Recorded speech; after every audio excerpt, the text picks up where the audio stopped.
Okay, today we'll be talking about central banks and particularly State Bank of Pakistan.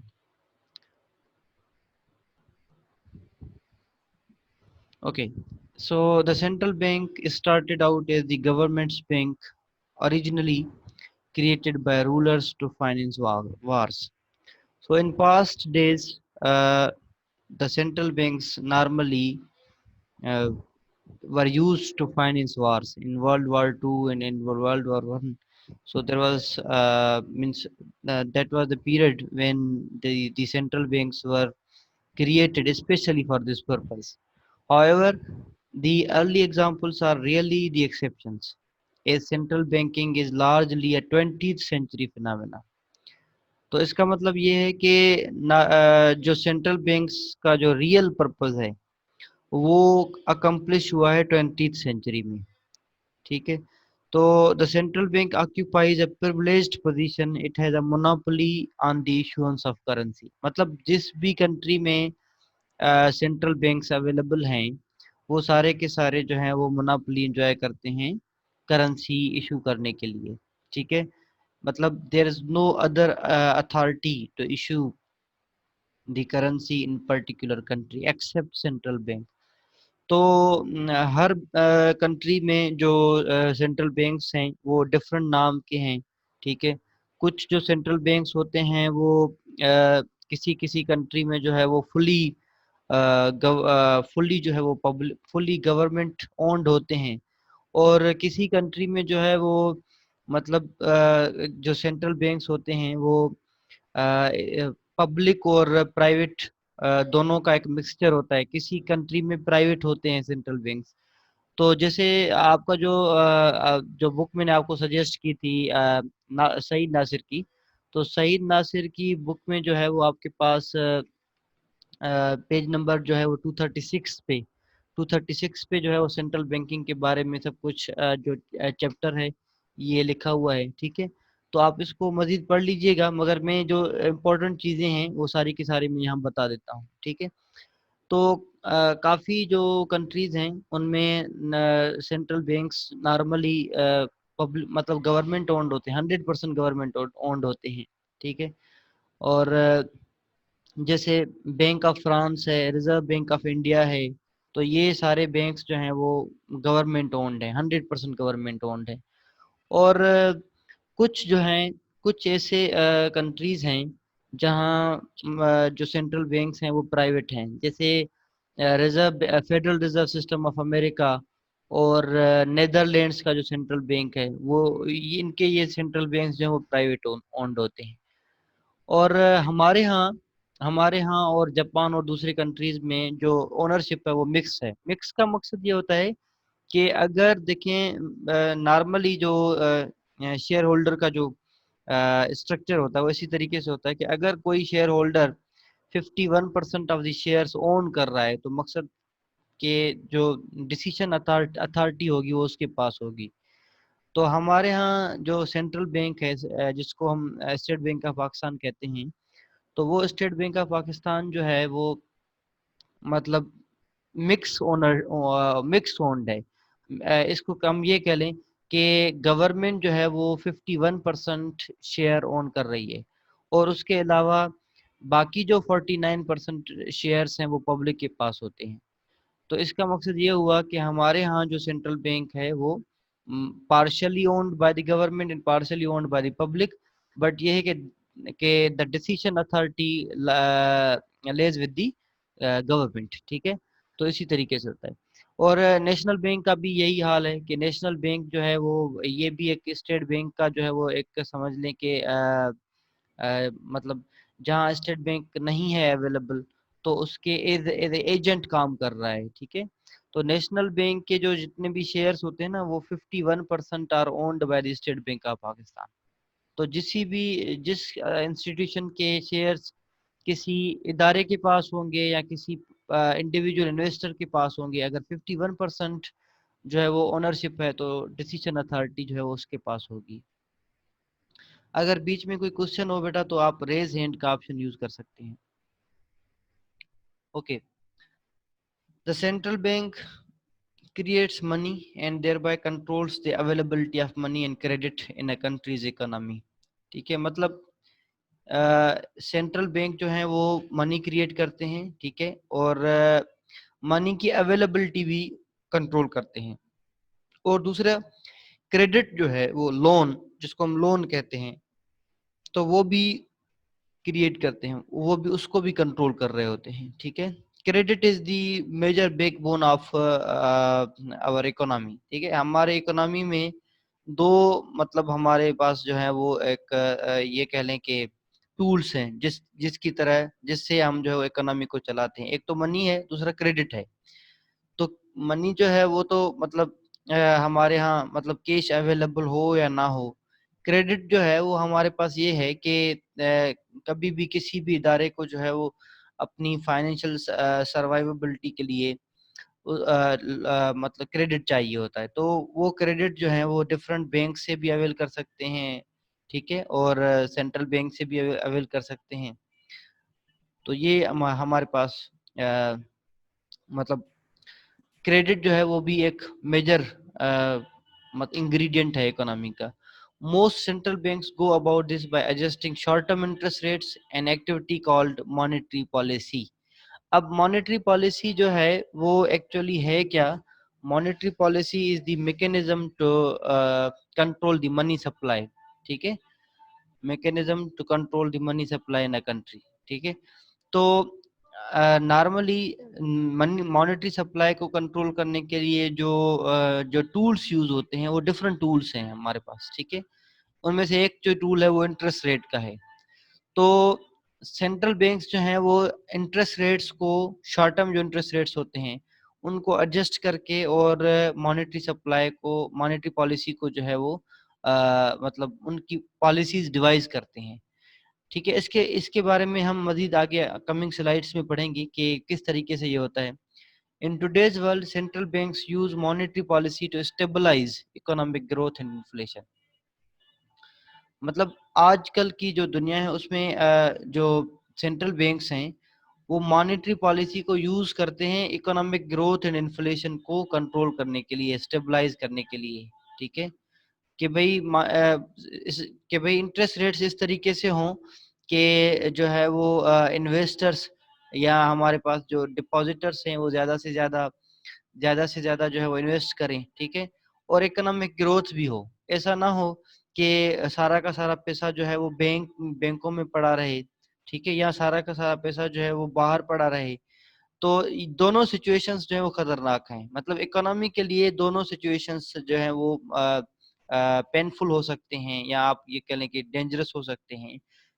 मकसद ये है कि कोई ऐसी पॉलिसी डिवाइस करनी है जिसमें बैंकों के पास भी पैसा अवेलेबल हो और बाहर जो है वो इन्वेस्टर्स के पास या जो हमारे पास जो जीडीपी के स्टेक होल्डर्स हैं उनके पास भी पैसा अवेलेबल हो। क्योंकि अगर मुल्क में जो है वो सारा का सारा पैसा जो है वो गवर्नमेंट बैंक्स में पड़ा होगा तो ग्रोथ कैसे होगी? मतलब बाहर कुछ जो है वो प्रोड्यूस ही नहीं होगा। ठीक है, अगर इंडस्ट्रीज के पास पैसा नहीं होगा, ठीक है, तो वो इंडस्ट्रीज कैसे चलेंगे? एग्रीकल्चर के लिए पैसा चाहिए, तो एग्रीकल्चर जो है वो ये एक बैकबोन है हमारी इकोनॉमी का। तो उसमें अगर उस इन्वेस्टर्स के पास या फार्मर्स के पास, लैंडलॉर्ड्स के पास जो है वो पैसा नहीं होगा तो वो कभी भी अपनी जो एग्रीकल्चर प्रोड्यूस है उसको बूस्ट अप नहीं कर सकेंगे। ठीक है, तो हमारे लिए, सेंट्रल बैंक के लिए ये एक बड़ा चैलेंज होता है कि ऐसी पॉलिसी डिवाइस करें जो है जो जिसमें बैंक्स के पास भी पैसा अवेलेबल हो और बाहर भी अवेलेबल हो पैसा। तो जैसे मतलब एक बैलेंस क्रिएट करते हैं वो। ठीक है, और इसी तरीके से वो इन्फ्लेशन को कवर अप करते हैं। एन एक्सपेंशनरी और accommodative policy lower interest rates raises growth and inflation. ठीक है, तो मॉनेटरी पॉलिसी के एक्चुअली दो हमारे पास टाइप्स होते हैं। एक एक्सपेंशनरी पॉलिसी होती है और दूसरा जो है वो रिस्ट्रिक्टिव पॉलिसी जिसको कहते हैं। ठीक है, तो does anyone know about these two policies?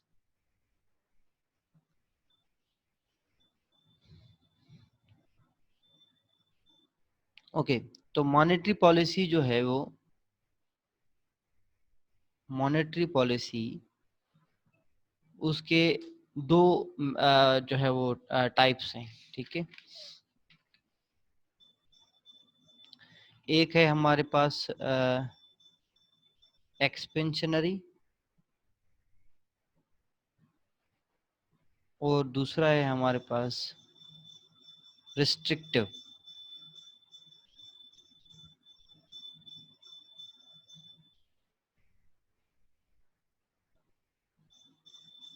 Restrictive policy, ठीक है। तो दो पॉलिसीज होते हैं। अब इन दो पॉलिसीज में डिफरेंस क्या है? यस बेटा माहिन। सर इसके अंदर जो है वो मनी सप्लाई जो है इंक्रीज करते हैं एक्सपेंशनरी में, ठीक और है। जो कॉन्ट्रैक्शनरी होती है जिसको रिस्ट्रिक्टिव कह रहे थे ये यहाँ पर, तो उसमें हम्म, मनी सप्लाई को आप कम करते हैं, तो डिमांड भी कम हो जाती है फिर। ओके ओके, गुड गुड बेटा। तो यहाँ देखें कि मनी मॉनेटरी पॉलिसी में हमारे पास जो एक्सपेंशनरी पॉलिसी, उसमें क्या है कि इंटरेस्ट रेट्स लो करते हैं हम, ठीक है। Lower interest rates raises growth and inflation, ठीक है। तो इसका जो है वो रिलेशनशिप ग्रोथ से कैसे है कि भाई अगर हम एक्सपेंशनरी पॉलिसी, अगर सेंट्रल बैंक एक्सपेंशनरी पॉलिसी जो है वो अडॉप्ट कर ले, तो इंटरेस्ट रेट्स जो हैं वो लोअर हो जाते हैं, ठीक है। जब जाहिर सी बात है कि अगर इंटरेस्ट रेट्स लोअर हो जाएंगे तो जो डिपॉजिटर होंगे, बैंक के पास पैसा नहीं रहेगा, सारा का सारा पैसा जो है वो बाहर रहेगा, क्योंकि बैंक के पास पैसा तब आता है जब पीपल जो है वो जो इन्वेस्टर्स होते हैं वो सेव करते हैं, और सेविंग के लिए वो चाहते हैं कि हायर इंटरेस्ट रेट हो। तो हायर इंटरेस्ट रेट्स अभी जब जब उनको नहीं मिलता तो वो कहते हैं कि भाई यही पैसा जो है हम अपने बिजनेस में लगा दें, हम अपने एग्रीकल्चर में लगा दें, हम अपने जो है वो इंडस्ट्रीज में लगा दें। तो एक्सपेंशनरी पॉलिसी में इंटरेस्ट रेट्स लोअर हो जाते हैं, और उससे क्या होता है, उससे ग्रोथ होती है। ग्रोथ, ये जो ग्रोथ है ना, ये ग्रोथ इकोनॉमिक ग्रोथ को हम कहते हैं, ठीक है। रेजिज ग्रोथ एंड इन्फ्लेशन, ठीक है। और जब ग्रोथ मतलब जब सारी की सारी चीजें बनती हैं तो डेफिनेटली इन्फ्लेशन भी जो है वो बढ़ जाती है, ठीक है। Cost of material, cost of जो producing business, cost of producing items, cost of business जो है वो भी एक्सपेंसिव बन जाता है, ठीक है। तो लोअर इंटरेस्ट रेट से हमेशा जो है ना इकोनॉमिक ग्रोथ या जीडीपी जो है वो, जीडीपी जो है वो बढ़ जाती है। और अगर टाइटर और रिस्ट्रिक्टिव पॉलिसी हो तो उससे क्या होता है कि ग्रोथ कम हो जाती है, मतलब सारा का सारा पैसा जो है वो बैंक्स के पास चला जाता है। क्योंकि टाइटर या रिस्ट्रिक्टिव पॉलिसी में क्या करते हैं कि जो इंटरेस्ट रेट्स हैं ना वो बढ़ जाते हैं, हायर इंटरेस्ट रेट्स हो जाते हैं। जब हायर इंटरेस्ट रेट हो जाएंगे तो नॉर्मली क्या होगा, तो फिर जो people will prefer to put their money in the banks, ठीक है। तो फिर वो कभी भी जो है वो अपने पास पैसा नहीं रखेंगे। वो देखें, पीपल ना जो जो इन्वेस्टर्स होते हैं वो एक चीज को देखते हैं जिसको हम कहते हैं अपॉर्चुनिटी कॉस्ट ऑफ कैपिटल, ठीक है। तो अपॉर्चुनिटी कॉस्ट ऑफ कैपिटल क्या है कि वो देखते हैं कि भाई अगर हम जो है अपना पैसा अगर हम बैंक में रखवाएं तो विदाउट टेकिंग रिस्क हमें जो है वो 12% अगर मिल रहा है तो दैट्स इनफ फॉर अस, ठीक है। अगर वो अपना पैसा किसी बिजनेस में लगा रहे हैं और वहाँ उनको इतना जो है वो मतलब रिटर्न नहीं मिल रहा, तो वो फिर जो है वो क्या करेंगे, वो अपना पैसा जो है वो मतलब बिजनेस में नहीं लगाएंगे, ठीक है। Governments want to control the printing of money because it is a very profitable business also. बेटा इसको माइक को जो है ना वो म्यूट कर दें, माइक को म्यूट कर दें। Okay. Governments want to control the printing of money because it is a very profitable business. Also, losing control of the amount of currency means losing control of inflation. अगर पैसे पैसे का जो है वो कंट्रोल मतलब अगर छोड़ देंगे तो इसका मकसद ये है कि इन्फ्लेशन का कंट्रोल भी छोड़ देंगे, ठीक है। पैसे को कंट्रोल, अगर मनी को कंट्रोल नहीं कर सकेंगे तो इन्फ्लेशन जो है वो बढ़ जाएगी, ठीक है। तो money money control, money supply control is very essential means for our economy to survive. अगर मनी सप्लाई को कंट्रोल नहीं करेंगे तो जो प्राइसेस होंगे वो मतलब हाइक हो जाएंगे, हाइपर हो जाएंगे। Okay, the most important day-to-day jobs of the central bank are to provide loans during times of financial stress. The lender of last resort. The lender of last resort का क्या मकसद है, किसी को पता है?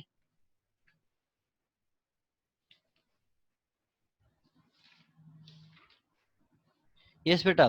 Okay, so let me tell you कि in the times of financial crisis, when banks are in acute need of credit, ठीक है, banks के पास अपने पास पैसा नहीं है, वो कहते हैं कि भाई अभी जो है वो, पहले तो देखें, जब बैंक्स के पास पैसा नहीं होता तो वो क्या करते हैं कि वो दूसरी बैंक से जो है वो उधार लेते हैं। अगर दूसरे बैंक के पास उधार नहीं होता तो वो दूसरे फाइनेंशियल इंस्टीट्यूशन से जो है वो उधार लेते हैं, क्रेडिट लेते हैं। ठीक है, अगर नहीं होता तो लास्ट जो ऑप्शन होता है ना, वो होता है सेंट्रल बैंक। तो central bank has to provide the credit, has to provide the loan to commercial banks, to financial institutions, to finance companies. ठीक है, क्योंकि सेंट्रल बैंक जो है ना, उसका अल्टीमेट जो पर्पस है ना, is not to make profit.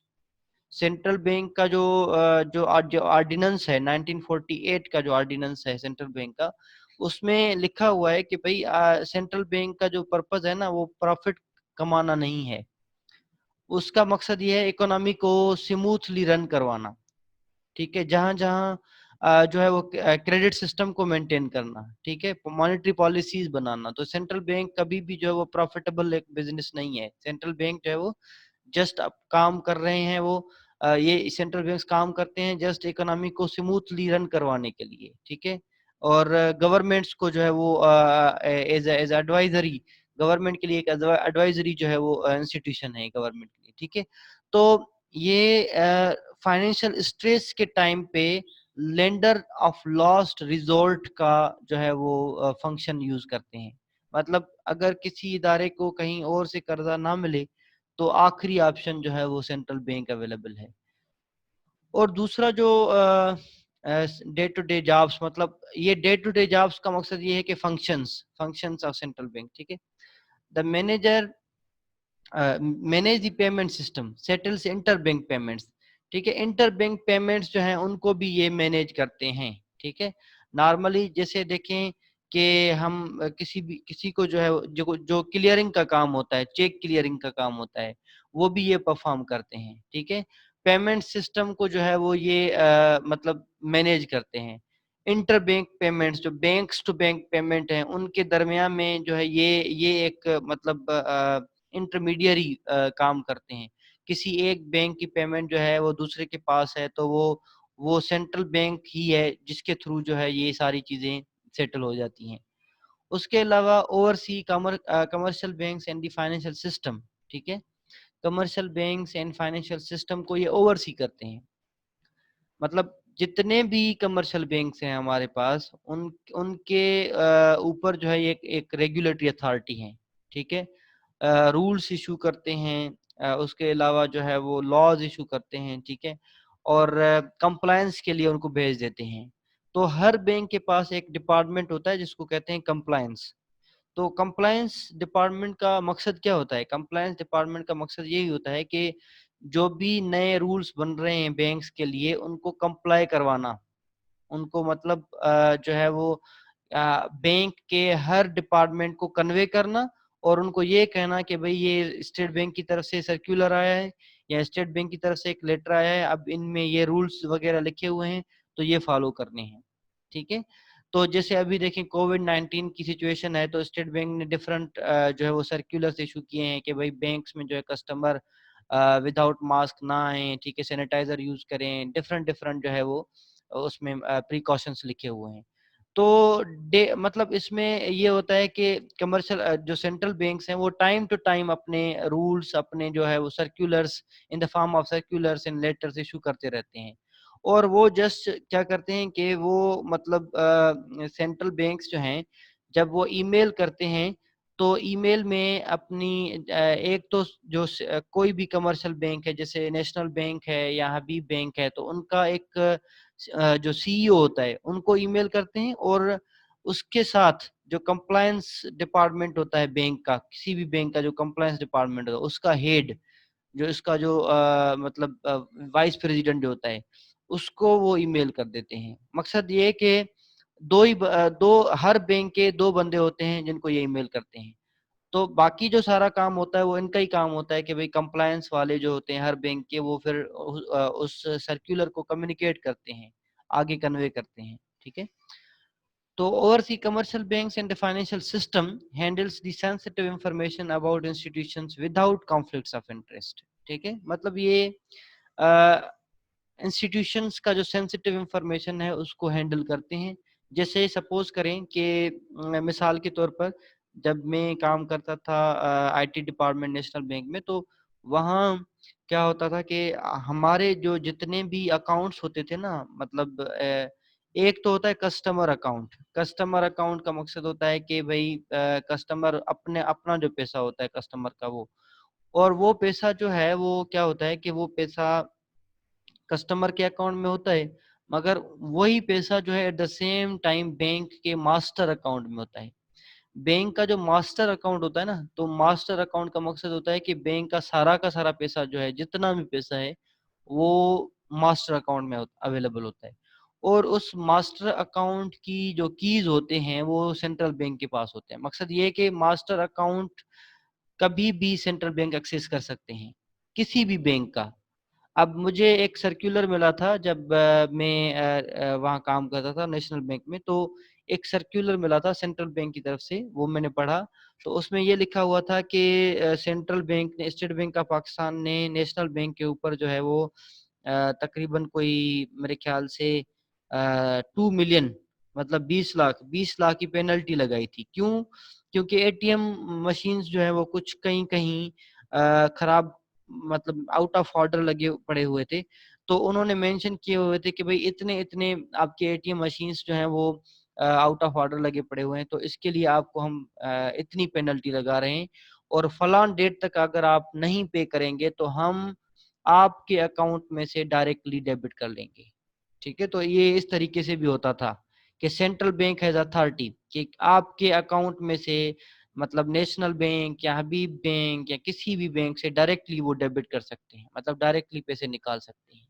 तो इसी तरीके से इतनी अथॉरिटी होती है उनके पास। और जितने भी कस्टमर अकाउंट्स हैं, जितने भी कमर्शियल बैंक्स के अकाउंट्स हैं, सारी की सारी जो इंफॉर्मेशन है वो सेंट्रल बैंक के पास होती है अवेलेबल। ओके। इसमें कोई क्वेश्चन हो तो बेटा पूछ ले। ओके, आगे चलते हैं। सर जी बेटा। सर इंटरबैंक पेमेंट्स की बात दोबारा बता दीजिए प्लीज। इंटर बैंक पेमेंट्स मतलब जैसे क्लियरिंग होता है ना बेटा, जैसे कोई बंदा है जो चेक लेके आए, सपोज करें एक बंदा है जो जिसके पास जो है वो हबीब बैंक का चेक है। अब बात यह है कि एक एक चेक है जिसको हम कहते हैं क्रॉस चेक। अब क्रॉस चेक क्या है कि वो किसी के नाम पे लिख देते हैं, लिख के देते हैं कोई बंदा। सपोज करें, अब मैं एक एग्जांपल दे रहा हूँ यहाँ कि देयर आर 2 पर्सन्स।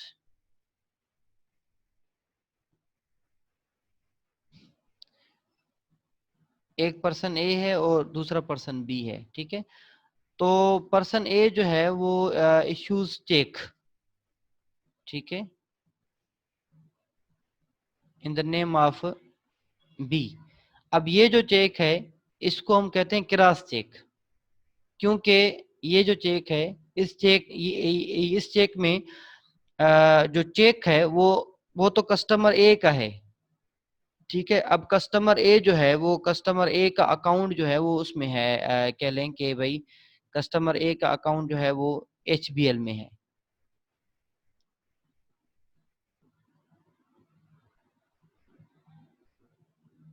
ठीक है। और कस्टमर बी का जो मतलब अकाउंट है वो अलाइड बैंक में है। ठीक है। अब क्योंकि वो जब वो जो कस्टमर ए है वो अपनी एचबीएल वाले चेक पे, ठीक है, नाम लिख के देगा बी को, भाई बी को आप जो है वो 20 लाख पे करें। ठीक है। अब क्योंकि बी का अकाउंट एबीएल में है तो वो बी एबीएल में लेके जाएगा चेक को। ठीक है। अलाइड बैंक में लेके जाएगा। अब अलाइड बैंक वाले क्या करेंगे कि पहले तो कस्टमर ए का चेक देखेंगे, उसका चेक नंबर देखेंगे, अकाउंट देखेंगे। ठीक है। उसके लिए वो एक्सेस करते हैं, मतलब रिक्वेस्ट करते हैं सेंट्रल बैंक को। ये तो एक मतलब नॉर्मली, ये एक नॉर्मली नॉर्मल सिचुएशंस हैं, ये सेटलमेंट की मैं बात कर रहा हूँ कि ये नॉर्मल सिचुएशंस हैं। वैसे बड़े कारपोरेशंस जो होते हैं एक दूसरे को जो है जब वो चेक देते हैं तो मिलियंस बिलियंस में बात होती है, तो वहाँ सेंट्रल बैंक जो है वो एक अपना रोल प्ले कर रहे होते हैं कि भाई वो इंटर बैंक सेटलमेंट्स करवाते हैं, पेमेंट की सेटलमेंट करवाते हैं। अब बी गया एबीएल के पास, उन्होंने कहा कि भाई मुझे ए का चेक मिला है, अब मुझे जो है वो ए के अकाउंट में से पैसे जो है आप क्रेडिट करवाएं मेरे अकाउंट में, ठीक है। तो वो एबीएल का जो स्टाफ है वो देखेंगे कि भाई एचबीएल वाले बंदे के पास जो है वो इतना अमाउंट है जितना इन्होंने लिखा है चेक में। तो वो स्टेट बैंक की एक एप्लीकेशन है, सॉफ्टवेयर है, उसको वो एक्सेस करते हैं, उसको रिक्वेस्ट भेजते हैं कि भाई ये चेक करके दे। क्योंकि कोई भी बैंक दूसरी बैंक का कभी भी जो है वो इंफॉर्मेशन नहीं एक्सेस कर सकते। तो बीच में जो है वो सेंट्रल बैंक की सब्सिडियरी, जैसे हमारे पास बैंकिंग सर्विस कारपोरेशन है यहाँ हैदराबाद में, तो ये एक स्टेट बैंक का एक सब्सिडियरी है, ठीक है। उसका एक जो है वो एक मतलब समझ लें कि इसका एक जो है वो डॉटर कंपनी है, ठीक है। तो ये बी जो है वो एबीएल के पास जाएगा, तो वो जब वो क्लियरिंग हो जाएगी, ठीक है, इसको कहते हैं क्लियरिंग। जब क्लियरिंग हो जाएगी स्टेट बैंक की तरफ से कि भाई हाँ पैसा भी अवेलेबल है और सिग्नेचर भी सही है, सब कुछ सही है, आप इसको जो है वो बेशक आप क्रेडिट करते हैं, तो वो फिर वो क्रेडिट करते हैं। तो इंटर बैंक पेमेंट्स जो होती हैं, मतलब बैंक टू बैंक पेमेंट्स जो होती हैं वो सेंट्रल बैंक के थ्रू होती हैं, क्योंकि कोई भी एक बैंक दूसरी बैंक का जो अकाउंट इंफॉर्मेशन है, कस्टमर अकाउंट इंफॉर्मेशन है, कोई भी एक्सेस नहीं कर सकता। तो ये चीजें होती हैं। ओके, उसके बाद by ensuring that sound banks and financial intermediaries can continue to operate, the central bank makes the whole financial system more stable, ठीक है। ये कहते हैं कि भाई मतलब सेंट्रल बैंक्स हमेशा ये इंश्योर करते हैं कि बैंक्स और फाइनेंशियल इंटरमीडियरीज, मतलब बैंक्स को हम फाइनेंशियल इंटरमीडियरीज ही कह रहे हैं, दूसरे भी हो सकते हैं फाइनेंशियल इंटरमीडियरीज, ठीक है। तो वो जो है वो सारे के सारे फाइनेंशियल सिस्टम को स्टेबल करते हैं। कैसे स्टेबल करते हैं कि जब भी किसी बैंक को क्रेडिट की जरूरत हो तो वो दे देते हैं, सेंट्रल बैंक जो है वो they provide the credit to any commercial bank that needs in times of crisis, ठीक है। उसके अलावा सेंट्रल बैंक जो है वो कमर्शियल बैंक्स को डिफरेंट डिफरेंट ऑर्डर्स इशू करते हैं कि भाई आप जो है वो ये मेंटेन करें। पहले देखें हमारे पास कोई आप 10 साल पीछे जाएं तो 10 साल पीछे आपको पता लगेगा कि कोई भी कस्टमर जो है वो अपनी सीएनआईसी लेके आता था और सीएनआईसी जो है वो अपनी सीएनआईसी के थ्रू जो है वो अपना अकाउंट ओपन करवाता था। आजकल आप देखें कि कोई भी इस तरीके से अकाउंट ओपन नहीं होता। अगर बायोमेट्रिक आपका थंब इम्प्रेशन नहीं लेते, तो बायोमेट्रिक वेरिफिकेशन नहीं लेते, तो वो आपका अकाउंट ओपन कभी भी नहीं करेंगे, ठीक है। तो यहाँ आजकल जो है देखें डे बाय डे टेक्नोलॉजिकल जो एडवांसमेंट्स हैं उससे आपके कई जो है वो सिस्टम्स, आपके कई मैकेनिज्म्स चेंज हो गए हैं। अभी आजकल आप जो है जब किसी भी बैंक के पास जाएंगे तो वो फिर एक इनके पास एक टूल होता है जिसको हम कहते हैं केवाईसी, ठीक है। केवाईसी मैं यहाँ लिख रहा हूँ,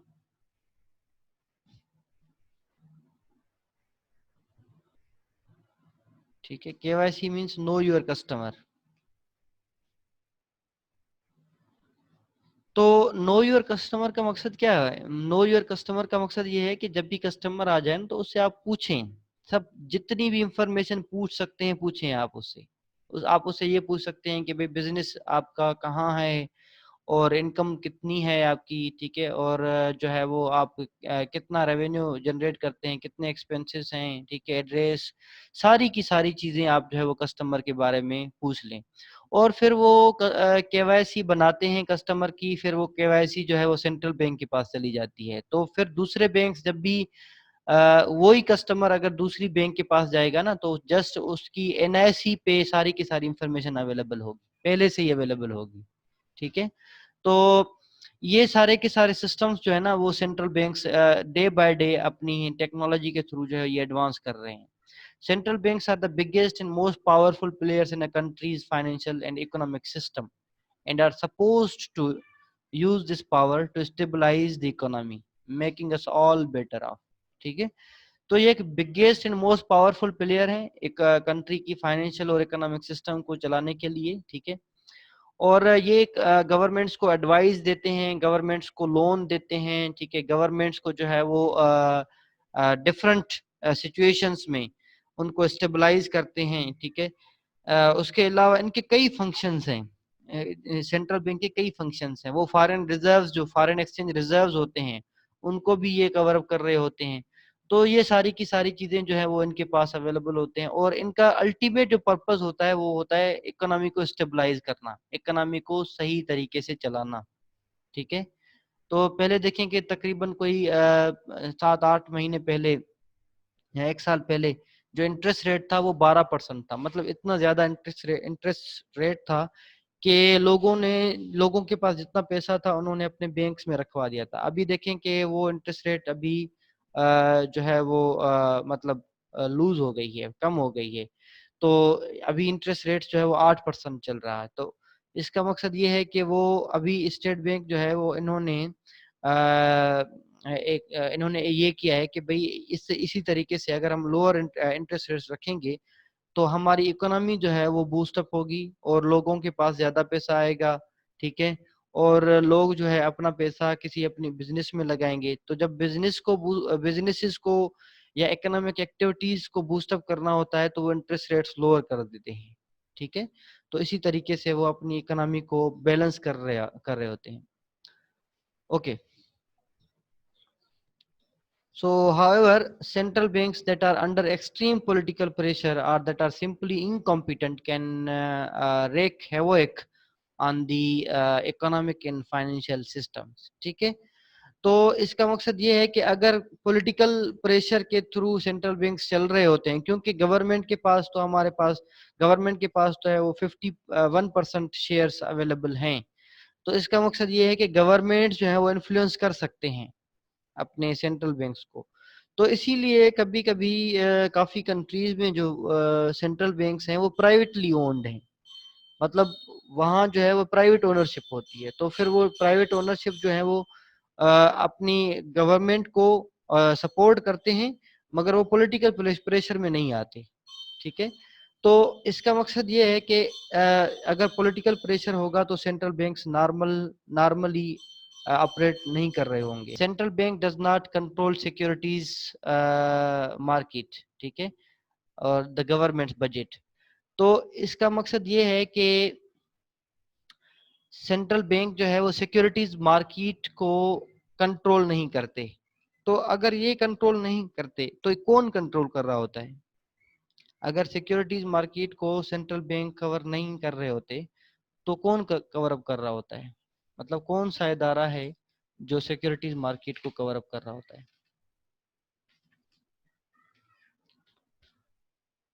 FBR. एफबीआर. ओके बेटा. एफबीआर तो टैक्स कलेक्शन और रेवेन्यू कलेक्शन के हवाले से इदारा है. एक दूसरा इदारा भी है हमारे यहाँ जो सिक्योरिटीज समझ रहे हैं सिक्योरिटीज क्या होती हैं? Bonds, coupons. Very very good. Bonds, stocks, shares, जो भी फाइनेंशियल एसेट्स हैं ना वो सारे के सारे सिक्योरिटीज हैं. जितनी भी कंपनीज हैं जो हमारे पास पाकिस्तान स्टॉक एक्सचेंज में हैं तकरीबन कोई 576 या 580 कंपनीज हैं. तो उनमें से फिर टॉप 100 जो है वो फिर लिस्ट अप, मतलब टॉप 100 इसलिए 100 इंडेक्स कहा जाता है कि टॉप 100 जो होते हैं वो ही फिर इंडेक्स में आ जाते हैं. बाकी लिस्टेड कंपनीज जो हैं वो ऑलमोस्ट 600 हैं. तो जो सिक्योरिटीज मार्केट्स हैं, सिक्योरिटीज मार्केट मतलब वो मार्केट्स जो स्टॉक्स बॉन्ड्स इशू कर रहे होते हैं. ठीक है. और उनके ऊपर जो है वो एक अथॉरिटी होती है जिसको हम कहते हैं SECP, securities and exchange commission of Pakistan. ठीक है. ये मतलब हर जो है वो कंट्री में अवेलेबल है. ठीक है. SEC के नाम से अवेलेबल होता है. तो ये है securities and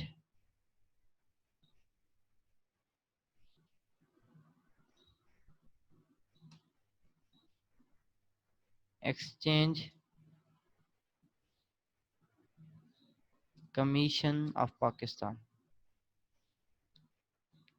So this institution is responsible for the registration, the incorporation of public companies as well as private companies. उसके अलावा SECP जो है वो अपने जितनी भी कंपनीज हैं उनके यहाँ एक रेगुलेटरी अथॉरिटी है। जैसे सेंट्रल बैंक कमर्शियल बैंक्स के ऊपर अथॉरिटी है, तो SECP जो है वो securities and exchange commission of Pakistan, वो बैंक जो कोई भी इदारे हमारे पास जो पब्लिक होते हैं या प्राइवेट होते हैं उनकी जो शेयर्स रजिस्ट्रेशन या बॉन्ड्स रजिस्ट्रेशन, उनके हवाले से जितने भी डिसीजंस होते हैं ये जो है वो मॉनिटर कर रहे होते हैं। ठीक है। और गवर्नमेंट बजट भी है, वो भी सेंट्रल बैंक नहीं बनाते। तो सेंट्रल बैंक अगर गवर्नमेंट बजट नहीं बनाते तो कौन बनाता है? अगर गवर्नमेंट का बजट जो है वो सेंट्रल बैंक वाले नहीं बनाते तो कौन बनाता है? मतलब कौन सर सा गवर्नमेंट ही बनाते होंगे।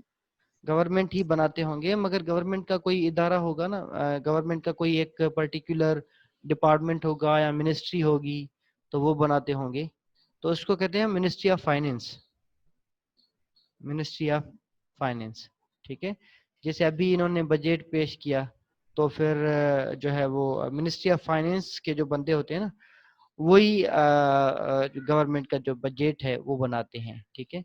उसमें रेवेन्यू और रेवेन्यू जो है, रेवेन्यूज बजट में दो मेजर पार्ट्स होते हैं, एक रेवेन्यूज होते हैं, दूसरे एक्सपेंडिचर्स होते हैं।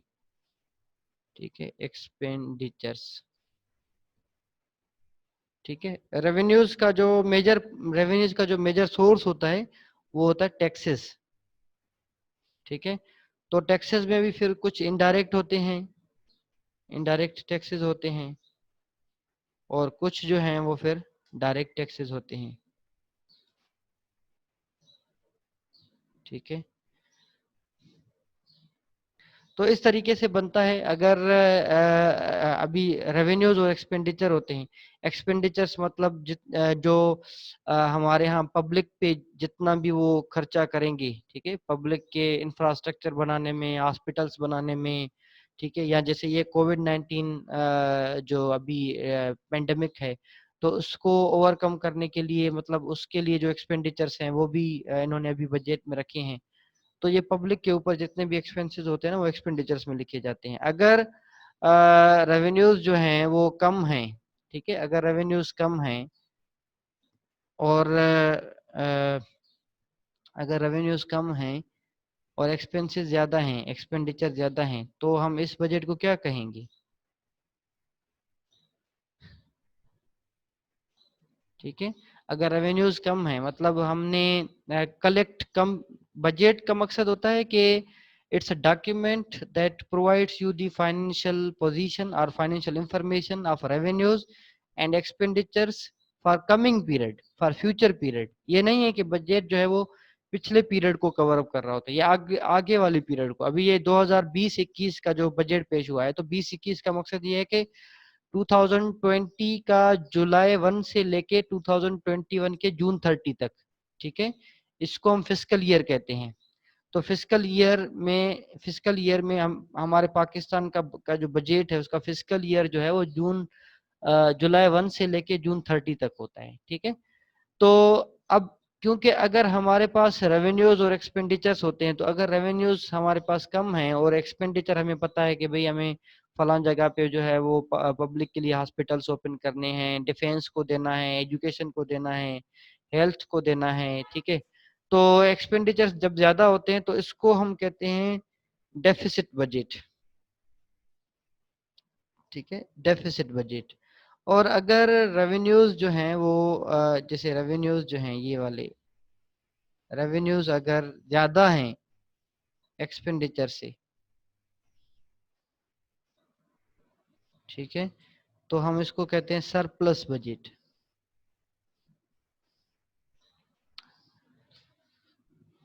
तो इसका मकसद ये हुआ कि जो रेवेन्यूज हैं अगर वो एक्सपेंडिचर से ज्यादा हैं तो सरप्लस बजट है। तकरीबन दुनिया के जितने भी कंट्रीज हैं ना, तो उसमें से कुछ कंट्रीज ऐसे हैं जिनका मतलब there are very few countries who have got surplus budget.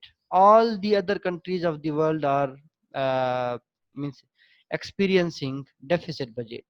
ठीक है, are having deficit budget क्योंकि उनके एक्सपेंसेस, इवन अमेरिका का देखें कि उसका उनका जो बजट है वो भी डेफिसिट है। हमारा पाकिस्तान का बजट तो हमेशा डेफिसिट में ही रहा है, क्योंकि हमारे पास डेफिसिट डेफिसिट जो है वो तब होता है जब हमारे पास रेवेन्यूज कम होते हैं और खर्चे ज़्यादा होते हैं। तो इस तरीके से जो है वो डेफिसिट बजट बनता है। तो गवर्नमेंट बजट जो है वो गवर्नमेंट बजट ये बनाते हैं मिनिस्ट्री ऑफ फाइनेंस। ठीक है, तो सेंट्रल बैंक का जो काम होता है, सेंट्रल बैंक का जो काम होता है वो ये होता है, इनके जो फंक्शंस हैं, अगर हम ये कह लें कि सेंट्रल बैंक जो है वो इनके जो मेजर फिस्कल फंक्शंस जो हैं वो कौन से हैं। एक तो इनका फंक्शन ये है कि भाई ये जो है वो एज ए सेंट्रल बैंक काम कर रहे होते हैं, या और गवर्नमेंट्स बैंक। ठीक है, ये गवर्नमेंट में शॉर्ट में लिख रहा हूँ, गवर्नमेंट्स बैंक, ये गवर्नमेंट का बैंक है। ठीक है, दूसरा कि this bank serves as agent of the government.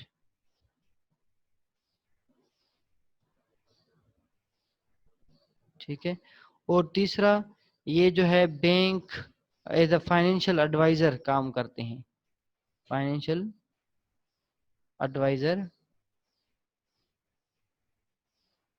To the government. ठीक है, तो एक तो ये है कि ये बैंक्स जो हैं अपने अपनी गवर्नमेंट के लिए एज अ गवर्नमेंट का बैंक के तौर पर जो है वो काम करते हैं। ठीक है, ये कभी कभी जो है ये मतलब सारे जो चेक्स वगैरह हैं वो कलेक्ट करते हैं। ठीक है, एफबीआर की जो जितनी भी ट्रांजैक्शंस होती हैं फेडरल बोर्ड ऑफ रेवेन्यू की, वो भी ये कवर अप कर रहे होते हैं। ठीक है, उसके अलावा गवर्नमेंट की तरफ से अगर किसी दूसरे कंट्री को जो है वो रिलीफ देना हो, ठीक है, रिलीफ देना हो तो वो गवर्नमेंट की तरफ से ये रिलीफ देते हैं। और जो है वो मतलब गवर्नमेंट की तरफ से जो गवर्नमेंट सिक्योरिटीज होते हैं, जैसे टी बिल्स, ट्रेजरी बिल्स होते हैं, वो भी यही जो है वो गवर्नमेंट की तरफ से इशू करते हैं। मतलब वो होते गवर्नमेंट के हैं मगर ये इशू करते हैं। और एजेंट ऑफ द बैंक, मैंने बताया कि एजेंट ऑफ द बैंक मतलब ये गवर्नमेंट की जो सिक्योरिटीज हैं जैसे ट्रेजरी बिल्स हैं, तो ट्रेजरी बिल्स को जो है वो ये अंडरराइट करते हैं, मतलब उनको रजिस्टर करते हैं। उसके अलावा देखें, इसका मकसद ये नहीं है कि मतलब ये सिक्योरिटीज को कंट्रोल कर रहे हैं, ये सिर्फ एजेंट ऑफ द गवर्नमेंट का मकसद ये है कि गवर्नमेंट की जो सिक्योरिटीज है ना उनको ये रजिस्टर करते हैं। ठीक है, और ये हेल्प आउट करवाते हैं जो है वो सिक्योरिटीज को सेल एंड बाय करने में, ये खुद नहीं इशू करती। ठीक है, अच्छा, उसके अलावा ये जो है वो फॉरेन एक्सचेंज जो हमारे पास होते हैं, फॉरेन एक्सचेंजेस, फॉरेन एक्सचेंज मतलब जो बाहर का पैसा होता है। ठीक है, जिसको हम कहते हैं, हम इसको ये कह लें कि फॉरेन एक्सचेंज रिजर्व्स। ठीक है, फॉरेन एक्सचेंज रिजर्व जो हैं वो बाहर का जो पैसा है वो डिफरेंट फॉर्म्स में आता है, मतलब डिफरेंट सोर्सेज से आता है। जैसे जैसे ओवरसीज पाकिस्तानीज हैं तो बाहर का वो पैसा हमारे पास भेजते हैं, कोई सऊदी अरब का बंदा है, कोई कोई यूएसए में जो है वो रहता है, वो फिर पाकिस्तान में डॉलर्स भेजते हैं या रियाल भेजते हैं या दूसरी करेंसीज भेजती हैं, तो वो सारे के सारे रिजर्व जो है वो सेंट्रल बैंक के पास होते हैं। ठीक है, तो ये सेंट्रल बैंक जो है वो फॉरेन एक्सचेंज रिजर्व्स को बाय भी कर सकते हैं और सेल भी कर सकते हैं। ठीक है, on behalf of government, government की तरफ से। ठीक है, ये खुद जो है वो ये बाय एंड सेल नहीं कर सकते। अगर अगर गवर्नमेंट ये कहे कि भाई फला रिजर्व जो है वो सेल कर दें, फला रिजर्व जो है वो बाय कर दें, तो ये खुद, तो ये बाद में जो है वो अपना डिसीजन बनाते हैं। ठीक है, उसके अलावा गवर्नमेंट का जो तीसरा फंक्शन है financial advisor to the government, उसके लिए ये है कि ये एडवाइस देते हैं गवर्नमेंट को on matters of economic policy. जितने भी इकोनॉमिक पॉलिसीज हैं उनके लिए ये जो है वो गवर्नमेंट को एडवाइस देते हैं। हालांकि दूसरे भी एडवाइजर हैं, जैसे मिनिस्ट्री ऑफ फाइनेंस में, या जो हमारे पास मिनिस्ट्री ऑफ कॉमर्स है, उनकी मिनिस्ट्रीज में जो है वो एडवाइजर्स होते हैं, हमारे जो मतलब जो सेक्रेटरीज होते हैं वो गवर्नमेंट को डिफरेंट डिफरेंट सिचुएशंस में एडवाइस देते हैं, मगर फिर भी government ultimately needs the advice of central bank, क्योंकि ये इसमें जितने भी जो हैं बंदे होते हैं वो सारे के सारे इकोनॉमिस्ट होते हैं, इंजीनियर्स होते हैं, ठीक है। उसके अलावा जो है वो बिजनेसमैन होते हैं। तो central bank ultimately gives advice to the government on different matters, ठीक है। तो वो जैसे फॉरेन एक्सचेंज ट्रांजैक्शंस हैं, डिवेल्यूएशन ऑफ द करेंसी है, ट्रेड पॉलिसीज हैं, ठीक है, मोबिलाइजेशन ऑफ सेविंग है। तो इस डिफरेंट जो हमारे पास सिचुएशंस हैं उनके लिए ये अपनी गवर्नमेंट को एडवाइस देते हैं डिफरेंट डिफरेंट सिचुएशन में।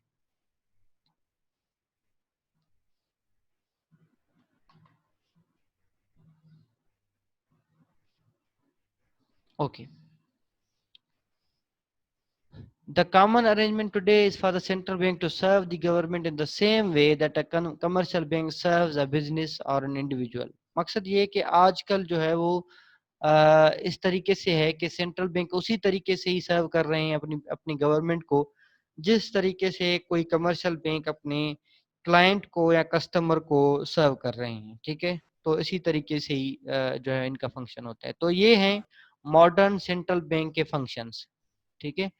तो एक तो होता है द गवर्नमेंट्स बैंक, ठीक है। एक तो जो है वो इसका जो नाम है इसको हम कहते हैं कि भाई ये गवर्नमेंट का बैंक है, ठीक है।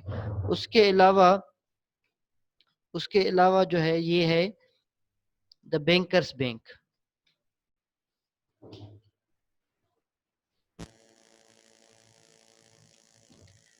ठीक है। तो मकसद ये है कि ये इनके दो बड़े फंक्शंस ये हैं, मतलब ये एक गवर्नमेंट के बैंक के तौर पर काम करते हैं, और ये दूसरा बैंकर्स बैंक कहते हैं कि भाई बैंक्स के बैंक को, जो जितने भी कमर्शियल बैंक हैं उनका बैंक, ठीक है। तो manages the finances of the government, जितने भी गवर्नमेंट के फाइनेंसेस हैं उनको ये जो है वो मतलब मैनेज करते हैं, ठीक है। Controls the availability of money and credit through interest rates, money और क्रेडिट को जो है वो कंट्रोल करते हैं, ठीक है। और उसके अलावा the banker's bank guarantees that sound banks can do business by lending to them even during crisis, ठीक है। तो मतलब ये गारंटी करते हैं कि जो बैंक्स है ना वो स्मूथली वर्क करें, कभी भी किसी बैंक को कोई भी डिफिकल्टी होती है ना तो वो फिर सेंट्रल बैंक बीच में आ जाते हैं, सेंट्रल बैंक जो है वो उनको एक सपोर्ट देते हैं, ठीक है। तो मतलब ये कहते हैं कि भाई जब तक बैंक्स हैं तो मतलब इकोनॉमी जो है वो बूस्ट अप हो सकती है। जी किशोर। सर ये बैंकर्स बैंक जो है ना ये थोड़ा क्लियर नहीं है। बैंकर्स बैंक मतलब ये बैंक्स का बैंक है, मतलब ये जितने भी बैंक्स है ना हमारे पास कमर्शियल बैंक्स, इनका अपना जो है वो एक अपना बैंक है, मतलब इनके ऊपर एक अथॉरिटी है। बैंकर्स बैंक इसको इसलिए इसको कहते हैं, ठीक है। तो इसका मकसद ये है कि ये अपनी जितनी भी कमर्शियल बैंक्स इनके अंडर में आ रहे हैं ना, सेंट्रल बैंक के अंडर में आ रहे हैं, तो वो उनकी फंक्शनिंग, उनकी स्मूथ फंक्शनिंग को ये इंश्योर कर रहे होते हैं, ठीक है, उनको गारंटी कर रहे होते हैं। और उसके अलावा मैंने बताया कि पेमेंट सिस्टम को स्मूथली जो है वो ऑपरेट करवाते हैं, क्योंकि किसी भी एक बैंक का दूसरे बैंक के पास अगर पेमेंट हो तो वो फिर जो है वो पेमेंट उसी बैंक से उनको ले देते हैं, मतलब वो एक इंटरमीडियरी काम कर रहे होते हैं, ठीक है। तो इंटर बैंक के जितने भी सेटलमेंट होते हैं वो सारे के सारे सेटलमेंट्स ये सेंट्रल बैंक करवा रहे होते हैं। एक छोटा सा एग्जांपल दे दूं, जैसे आपने ये देखा होगा कि जो एटीएम मशीन्स हैं, कभी आपके आपके पास अकाउंट जैसे हबीब बैंक का है, ठीक है, आपके पास एटीएम कार्ड जो है वो हबीब बैंक का है, और आप जाते हैं सपोज करें मीज़ान बैंक में। अब मीज़ान बैंक की आप एटीएम मशीन में गए और आपने हबीब बैंक का एटीएम कार्ड जो है वो डाल दिया, तो उसके बाद आपने पैसे निकाले, तो अब ये जो पैसे यहाँ से डिडक्ट हो रहे हैं ना, डिडक्ट हो रहे हैं आपके अकाउंट में से। देखिए मशीन, एटीएम मशीन जो है वो किसका है, वो मीज़ान बैंक का। मगर यहाँ आपने पैसे निकाले हैं अपने एचबीएल अकाउंट में से, तो ये जो सेटलमेंट होती है इसको कहते हैं पेमेंट सेटलमेंट। ठीक है, ये पेमेंट सेटलमेंट का एक एग्जांपल है कि भाई मीज़ान बैंक के not directly deduct from Habib bank account, ये कभी भी नहीं कर सकते। कोई भी कमर्शियल बैंक दूसरी बैंक में के अकाउंट में से डायरेक्टली डिडक्ट नहीं करते। तो बीच में कौन होता है, बीच में सेंट्रल बैंक होते हैं। सेंट्रल बैंक्स जो हैं वो इनके पास सारे के सारे कस्टमर के अकाउंट्स, हर बैंक के सारे कस्टमर के अकाउंट्स इनके पास होते हैं। तो फिर ये बीच में यही काम कर रहे होते हैं। ठीक है, तो operates a payment system for inter bank payments. ठीक है, oversees financial institutions to ensure confidence. ये फाइनेंशियल इंस्टीट्यूशंस को ओवरसी कर रहे होते हैं ताकि उनको जो है कभी भी किसी किस्म की कोई डिफिकल्टी ना हो और वो अपने कॉन्फिडेंस से मार्केट में जो है वो सरवाइव कर सके। अगर मुझे बताएं बैंक खुद ही जो है वो उसमें डेफिसिट में चली जाए तो बैंक्स जो है वो कभी भी सरवाइव नहीं कर पाएंगे। तो इसका आपने कभी सुना होगा कि जो है वो बैंक्स जो है वो उसमें डेफिसिट में चले गए हैं, बैंक्स ने कस्टमर के अकाउंट जो है वो मतलब उस उनमें से पैसा निकाल दिया है, या बैंक्स जो है वो कस्टमर के अकाउंट्स में पैसा निकाल के फिर चले गए हैं। इस तरीके से नहीं होता कभी भी। ये जितने भी बैंक्स के जो मैटर्स होते हैं ना, ये सेंट्रल बैंक उनकी अथॉरिटी है और ये गारंटी करते हैं। इवन आप जो है आप अपने पैसे बैंक में रखवाते हैं तो आप जो है वो घर जाके सुकून से बैठ जाते हैं कि भाई हमारा पैसा जो है वो हमारा पैसा। या इवन आप लॉकर में कुछ अपनी प्रॉपर्टी के डॉक्यूमेंट रखवाते हैं, गोल्ड रखवाते हैं, तो आप सुकून से घर में बैठ जाते हैं कि भाई हमारी चीजें जो है वो सारी की सारी प्रोटेक्टेड हैं, सेफ हैं। तो ये कैसे पॉसिबल होता है, ये पॉसिबल इसलिए होता है कि सेंट्रल बैंक्स जो है ना वो उनकी वो खुद रिस्पॉन्सिबिलिटी लेते हैं। जी फैसल। सर ये जो बैंक करप्ट होते हैं ये फिर कैसे होते हैं सर? जैसे अगर कोई बैंक होते हैं ना, तो सपोज करें अगर कोई ऐसा बैंक है जिसके पास जो है वो इतने कस्टमर्स नहीं आ रहे, ठीक है, इतने उनके पास डिपॉजिट्स नहीं है। इन अदर वर्ड्स का ये कहने को उनके पास इतने डिपॉजिट्स नहीं है। तो जैसे नए बैंक आते हैं तो नए बैंक क्या करते हैं कि जब आते हैं तो वो अपने कस्टमर्स बनाने की कोशिश करते हैं। जब जब देखते हैं कोई 5-10 साल के बाद जो है वो फिर भी अपने मार्केट में इतना मतलब नहीं काम कर रहे, तो वो फिर क्या करते हैं, वो फिर स्टेट बैंक को लिखते हैं या स्टेट बैंक खुद ही उनको उनकी फाइनेंशियल पोजीशन को देख के वो अनाउंस करते हैं कि भाई अब ये जो है ना ये बैंक अपनी सर्वाइवेबिलिटी जो है वो खो चुकी है, तो इसके लिए आप जो है वो एक नोटिफिकेशन इशू करते हैं कि भाई कस्टमर्स अपने अपने पैसे जो है वो की बैंक में से उठा लें।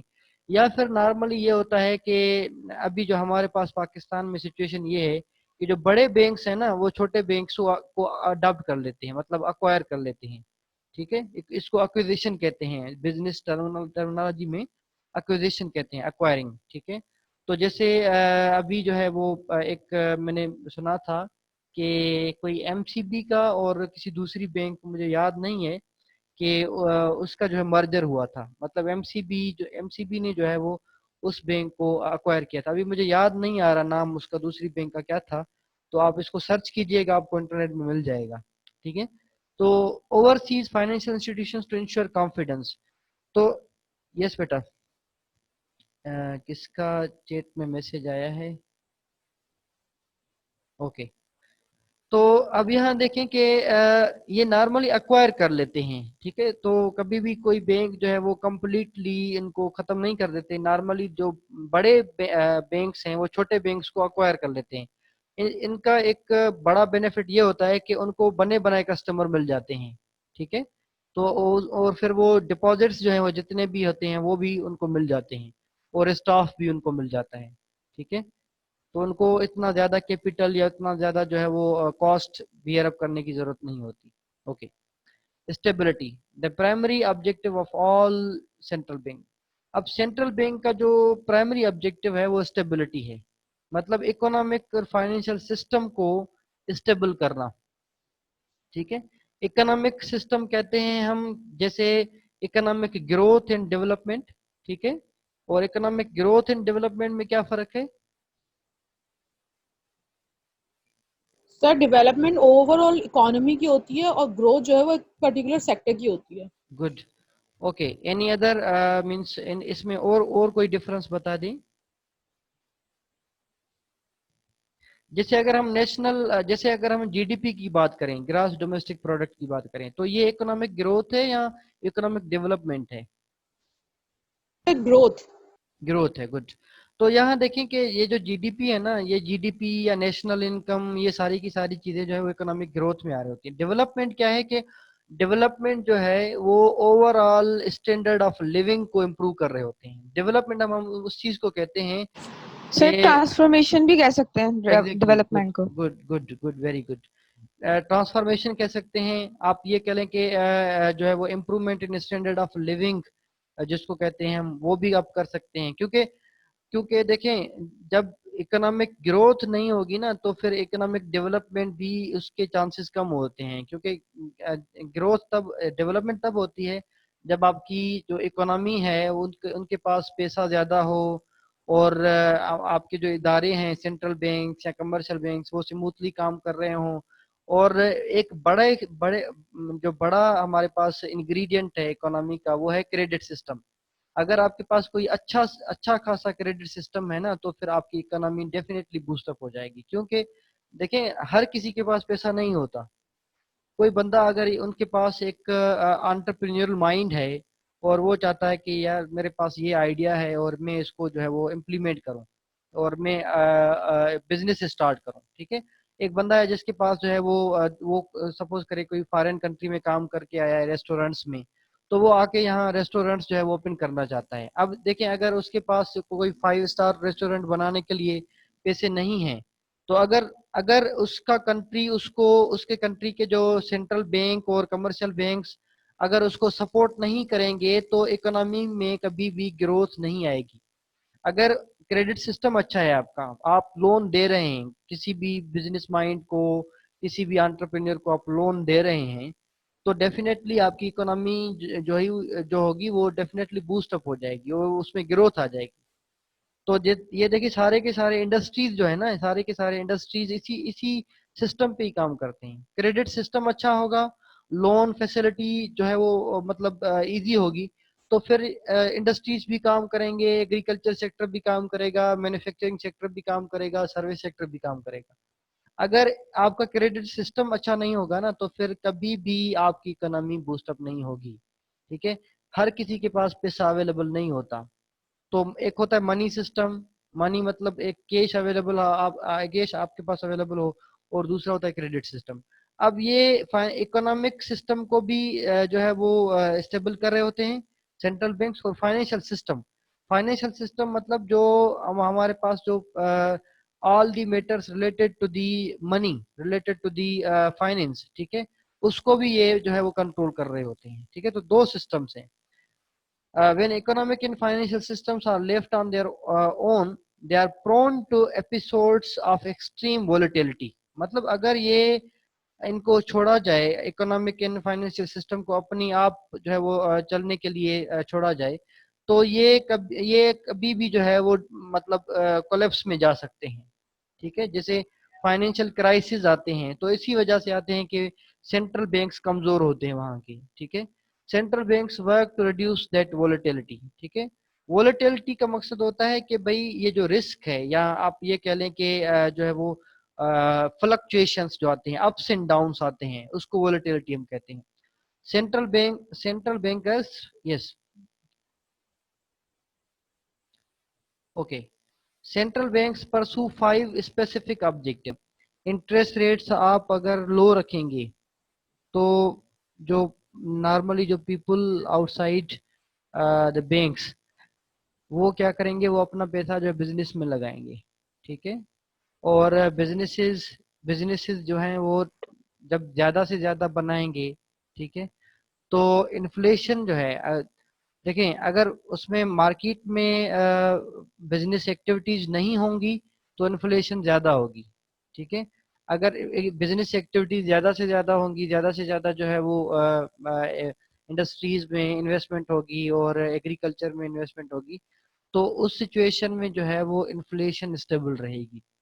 और रियल ग्रोथ की अगर हम बात करें तो रियल ग्रोथ हम कहते हैं कि भाई मतलब एग्रीकल्चर प्रोड्यूस और मैन्युफैक्चरिंग बिजनेस और सर्विस बिजनेस इंडस्ट्रीज जो हैं वो अपने आप को ग्रो करें, उसमें इकोनॉमिक एक्टिविटीज और बिजनेस एक्टिविटीज ज़्यादा से ज़्यादा हों।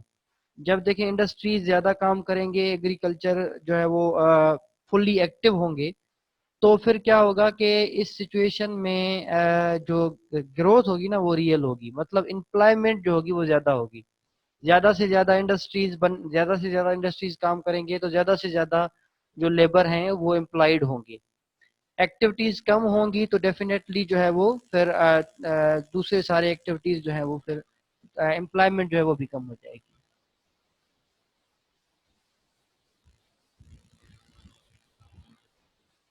Okay, so stable financial markets stable financial markets is also one of the objective of a central bank। ठीक है कि भाई ये जो है वो अपनी फाइनेंशियल मार्केट्स को स्टेबल करते हैं, इंटरेस्ट रेट्स को भी स्टेबल करते हैं और एक्सचेंज रेट को भी जो है वो भी स्टेबल करते हैं। अब कमिंग स्लाइड्स में ये हम पढ़ेंगे कि किस तरीके से। Okay, instability in any of those would pose an wide economic risk that diversification could not mitigate। ठीक है,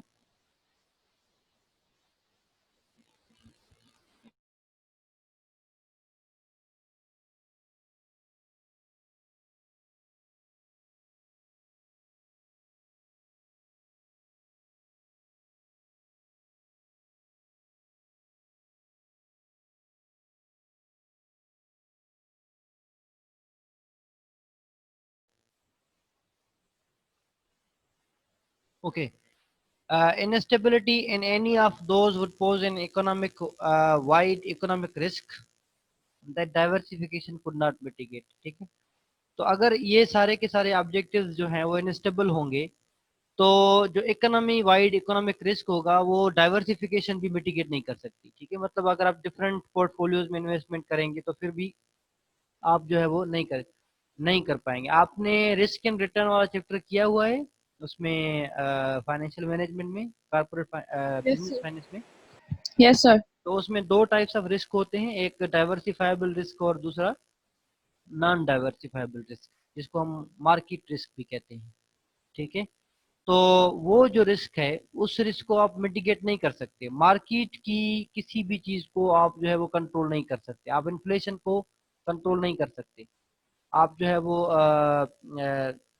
मतलब एज इंडिविजुअल, अगर आप इंडिविजुअल बात करें, इंडिविजुअल फर्म बात करें, या आप इंडिविजुअल कंट्री हैं, तो क्या आप individual country as an individual country आप वर्ल्ड लेवल की जो ऑयल प्राइसेस हैं उसको कंट्रोल कर सकते हैं? नहीं कर सकते। ठीक है, वर्ल्ड लेवल पे अगर फाइनेंशियल क्राइसिस हैं तो वो आप उसको कंट्रोल नहीं कर सकते एज एन इंडिविजुअल कंट्री। अगर कोई भी कितना भी सुपर पावर कंट्री हो फिर भी वो जो है वो, क्योंकि मार्केट्स जो है अभी सारे के सारे इंटीग्रेटेड हैं, और अगर एक कंट्री में कोई क्राइसिस आ जाते हैं, यूरोप में क्राइसिस आएंगे तो डेफिनेटली वो एशिया की मार्केट्स को अफेक्ट करेंगी। ठीक है, तो thus the job of the central bank is to improve general economic welfare by managing and reducing systematic risk। ठीक है, तो मतलब ये है कि जो सेंट्रल बैंक का काम होता है वो ये है कि जनरल इकोनॉमिक वेलफेयर को इम्प्रूव करना। ठीक है, और कोशिश करते हैं कि वो मैनेज करें या रिड्यूस करें सिस्टमेटिक रिस्क को, मतलब जैसे इन्फ्लेशन है, इंटरेस्ट है, वो अपने कंट्री की सिस्टमेटिक रिस्क जो है वो उसको रिड्यूस करने की कोशिश करते हैं। It is probably impossible to achieve all five of these objectives simultaneously and so trade-offs must be made। तो इसका मकसद ये है कि ये जो जितने भी फाइव ऑब्जेक्टिव्स हैं ना, इन सारे के सारे एक ही वक्त में अचीव करना इम्पॉसिबल होता है। ठीक है, हो सकता है कि अगर आप इंटरेस्ट रेट को बढ़ाएं, इंटरेस्ट रेट को कम करें तो इन्फ्लेशन बढ़ जाए। ठीक है, अगर आप इंटरेस्ट रेट्स को कम करते हैं तो एक्सचेंज रेट बढ़ जाए। ठीक है, तो फाइव ऑब्जेक्टिव्स जो हैं वो तकरीबन इम्पॉसिबल हैं अगर हम ये साइमल्टेनियसली अचीव नहीं कर सकते। तो ट्रेड ऑफ हो सकते हैं, मतलब ये हो सकता है कि अगर इन्फ्लेशन इंटरेस्ट रेट कम करेंगे तो इन्फ्लेशन बढ़ जाएगी, तो ये ट्रेड ऑफ है। So you have to sacrifice one thing for another. Low और स्टेबल इन्फ्लेशन क्या है? Many central banks take as their primary job the maintenance of price stability, they strive to eliminate inflation. ठीक है, वो चाहते हैं कि प्राइस स्टेबिलिटी हो, इन्फ्लेशन जो है वो एलिमिनेट करने की कोशिश करते हैं।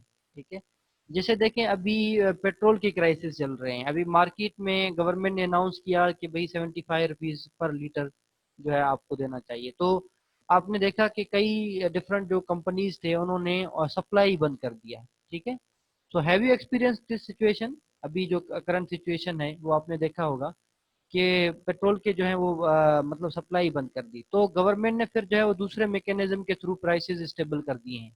मतलब फिर गवर्नमेंट ने जो है वो कंपनीज जिन्होंने ये सब कुछ किया, सप्लाई बंद कर दिया, तो फिर उनको जो है वो गवर्नमेंट ने उन पे पेनल्टी लगा दी है। तो प्राइसेस स्टेबल करने के लिए गवर्नमेंट के पास जो है वो अपने मैकेनिज्म्स होते हैं। हम बात कर रहे हैं सेंट्रल बैंक की, तो सेंट्रल बैंक का जो काम होता है वो प्राइसेस को स्टेबल करना होता है। Okay, so the rationale for keeping the economy inflation free is that money's usefulness as a unit of account and as a store of value is enhanced when its purchasing power is maintained. अगर inflation free economy होगी तो जो पैसे का जो usefulness है, ठीक है, वो मेंटेन रहेगा, वो बढ़ जाएगा। ठीक है, जैसे देखें कि जिम्बाब्वे की अगर आप बात करें तो जिम्बाब्वे में मैंने बताया था आपको कि जो है वो one one billion times inflation है, 1 बिलियन परसेंटेज इन्फ्लेशन है, जिसको हम हाइपर हाइपर इन्फ्लेशन कहते हैं। तो वहां देखें कि वहां जो है वो पैसे का जो वैल्यू है वो नहीं है। मतलब आप जो है वो अगर आपको कोई चीज लेना हो तो आप एक बड़ा एक बोरा बना के फिर वो उसमें पैसे डाल के जाएंगे और फिर वहां से कोई चीज खरीदेंगे। ठीक है, तो इस तरीके मतलब स्टोर ऑफ वैल्यू का जो फीचर होता है मनी का वो फिर खत्म हो जाता है, या यूनिट ऑफ अकाउंट फिर खत्म हो जाता है, पैसे का वैल्यू जो है वो डिक्रीज हो जाता है। तो इन्फ्लेशन जो है वो उसको भी कंट्रोल करना, स्टेबल रखना, वो भी सेंट्रल बैंक का एक पर्टिकुलर जो है वो फंक्शन है। Inflation degrades the information content of prices and impedes, impede मतलब रुकावटें डालना, impedes the market's function of allocating resources to their best uses। ठीक है, इन्फ्लेशन जो है वो प्राइसेस के जो इंफॉर्मेशन कंटेंट है उनको डिग्रेड कर रहा होता है और मार्केट के फंक्शन में रुकावटें डाल रहा होता है। मतलब मार्केट्स जो हैं वो अपने रिसोर्सेज फिर जो है अपने तरीके अपने बेस्ट यूजेस में नहीं ला सकते। अगर कोई सपोज करें प्लास्टिक चेयर्स बनाने वाली कंपनी है, उसको प्लास्टिक बाहर से महंगा मिलेगा या अपने मुल्क में ही महंगा मिलेगा, तो वो अपने बिजनेसेस को जो है वो नहीं चला पाएगा। ठीक है, या तो फिर वो प्राइसेस को हाई कर देगा, या फिर जो है वो अपने अपने कैपेसिटी से ज्यादा चीजें नहीं खरीद कर पाएगा। तो रिसोर्सेज जो है ना हमारे फिर अलोकेट सही तरीके से नहीं हो सकेंगे। ठीक है, जो हमारे पास land, labour capital, entrepreneur, factors of production है, वो फिर सही तरीके से आप जो है वो अलोकेट नहीं कर पाएंगे। The higher the inflation is the less predictable it is and the more systematic risk it creates. अगर ज्यादा इन्फ्लेशन है तो इसका मकसद ये होता है कि ये लेस प्रिडिक्टेबल होता है, फिर ज्यादा से ज्यादा सिस्टमेटिक रिस्क बढ़ना शुरू होता है। मतलब हमारे यहाँ मार्केट रिस्क जो है वो बढ़ जाता है, फिर मार्केट में इनस्टेबिलिटी आ जाती है। Also high inflation is bad for growth, growth के लिए इन्फ्लेशन जो है वो हाई इन्फ्लेशन जो है वो बहुत ही मतलब जो है वो बैड है।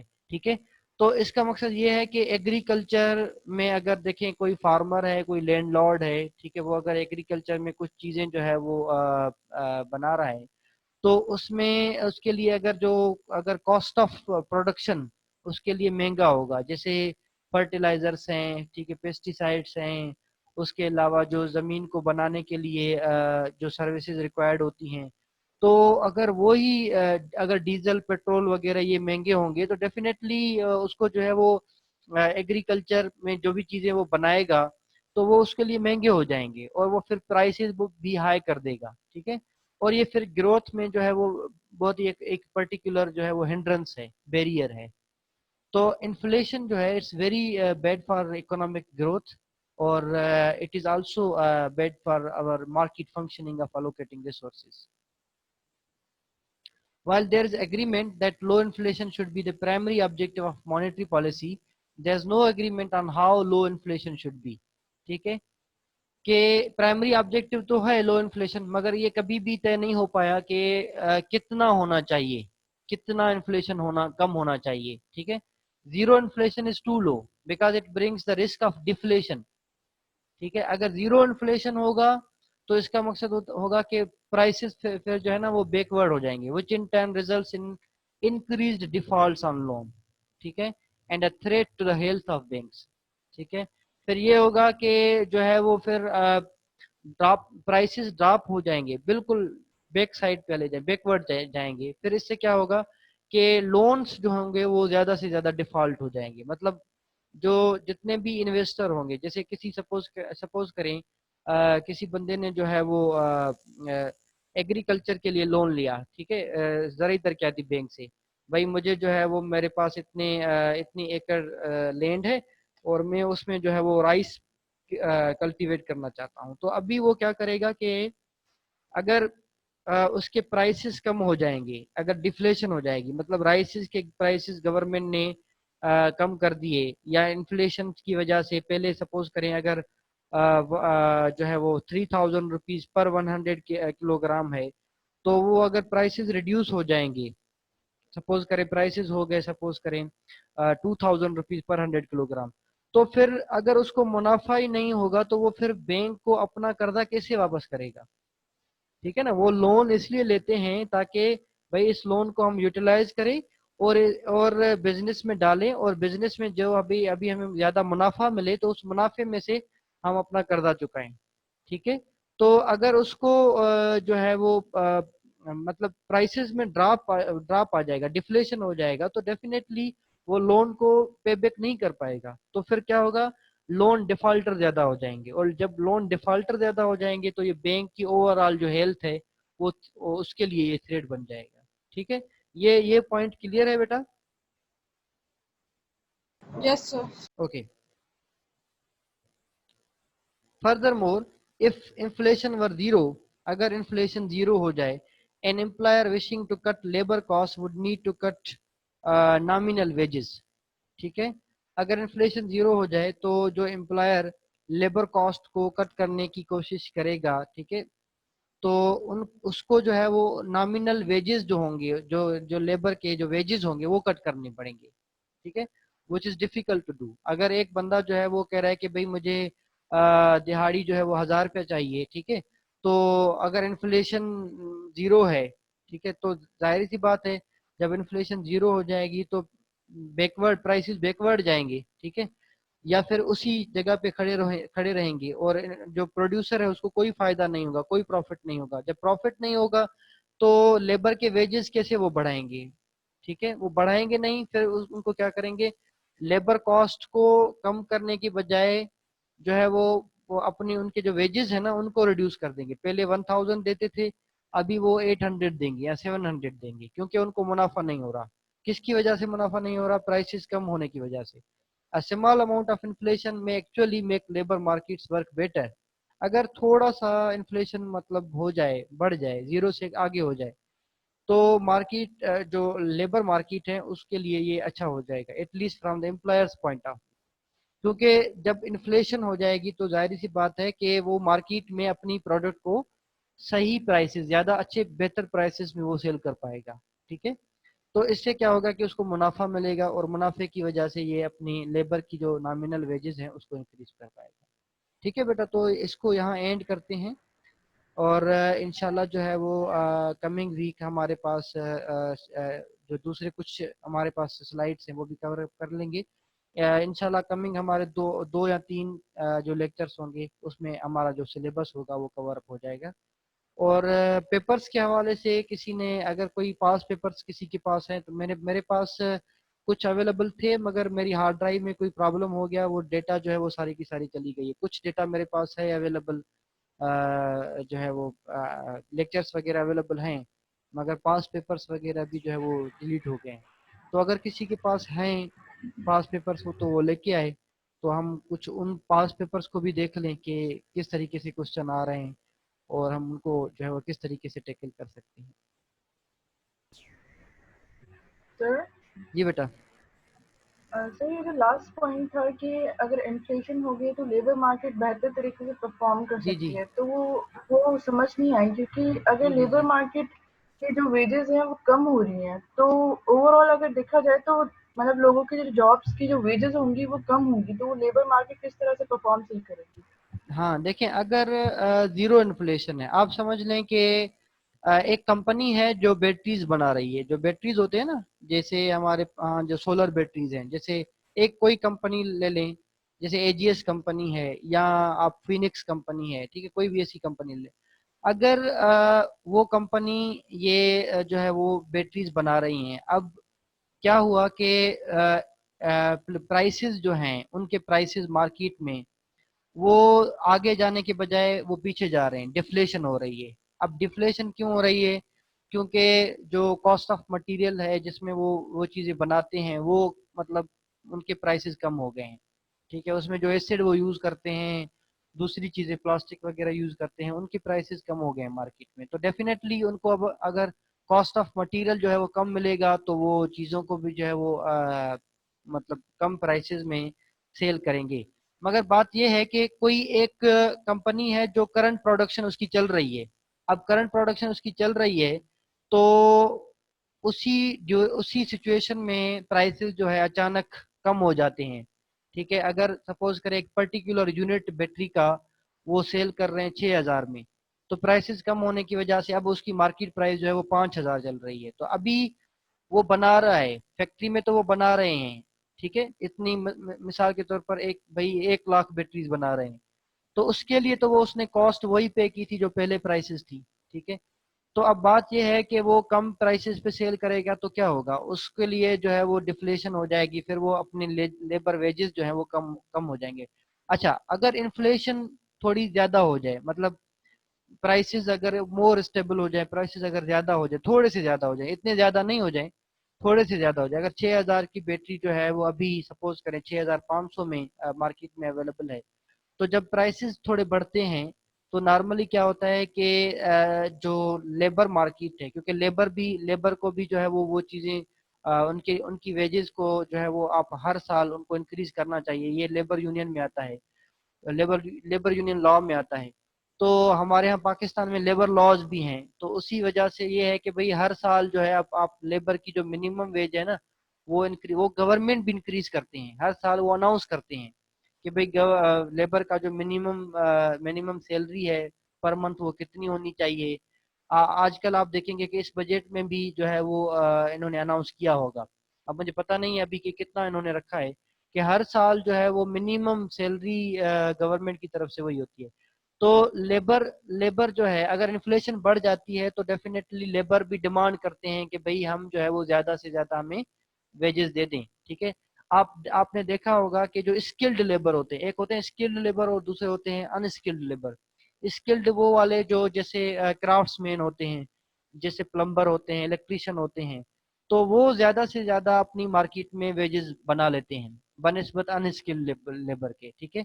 तो स्किल्ड लेबर जो है वो जितनी भी डिमांड करते हैं, markets have to accept those demands, क्योंकि उनका कोई सब्स्टिट्यूट नहीं है। अनस्किल्ड लेबर का तो सब्स्टिट्यूट हर जगह आपको मिल जाएगा, ठीक है। तो जो लेबर हैं, लेबर के जो वेजेस हैं वो प्राइसेस बढ़ने की वजह से वो डिमांड करते हैं कि भी हमारे वेजेस जो हैं वो भी बढ़ने चाहिए।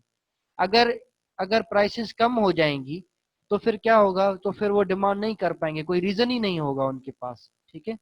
तो ये इसी तरीके से उनके जो वेजेस हैं वो डिफरेंट पर्सपेक्टिव्स में बढ़ जाते हैं।